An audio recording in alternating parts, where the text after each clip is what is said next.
Hi friends, இப்போ நம்ம இந்த சம் வந்து சால்வ் பண்ணலாம். இது வந்து ஒரு ப்ரீவியஸ் இயர் கொஷின் தான். What is half of 2 power 10 அப்படின்னு கேட்டிருக்காங்க. அப்போ 2 power 10 ஹாஃப் வந்து என்னன்னு கேட்டிருக்காங்க. இதை நம்ம எடுத்தோடனே பார்க்கும்போது கொஞ்சம் டிஃபிகல்ட்டாக தெரியும். ஃபஸ்ட்டு நம்ம வந்து ஒரு நம்பர் வந்து பண்ணி பார்க்கலாம். அப்போ 10 அப்படின்னு சொல்லிட்டு ஒரு நம்பர் வந்து நம்ம எடுத்துக்கலாம். இதோடைய ஹாஃப் வந்து நம்ம எப்படி செக் பண்ணுவோம்? பை 2 அப்படின்னு போட்டு ஃபைன் எடுத்துகிட்டு வந்துடுவோம். இப்போ 20 எடுத்துக்கலாம். 20 ஹாஃப் வந்து எப்படி கண்டுபிடிப்போம்? அதுக்கும் வந்து பை 2 போட்டு கேன்சல் பண்ணால் 10 கிடைக்கும்.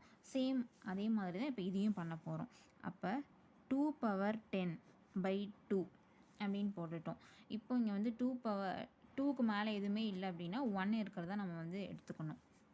இப்போ இது வந்து பார்க்குறதுக்கே வந்து சர்ட்ஸ் அண்ட் இண்டிசஸ்னு சொல்லிட்டு ஒரு வீடியோவில் பார்த்துருப்போம். அந்த மாதிரி இருக்கும்.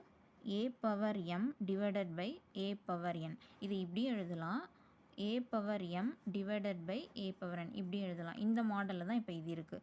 ஸோ இப்படி இருந்துச்சுன்னா நம்ம என்ன பண்ணுவோம் அப்படின்னா, பேஸ் ரெண்டும் சேமாக இருந்து டிவிஷனில் கொடுத்துருந்தாங்க அப்படின்னா பவர்ஸை வந்து நம்ம வந்து மைனஸ் பண்ணிக்கணும். அப்போ a/m-n அப்படின்னு கிடைக்கும். ஸோ இந்த ஃபார்மேட்டை தான் நம்ம வந்து இங்கே வந்து அப்ளை பண்ண போகிறோம். அப்போ வந்து பேஸ் வந்து 2 இருக்குது, m வந்து 10, மைனஸு 1. இப்போ ஆன்சர் வந்து 9. 2/9 தான் வந்து ஆன்சர்.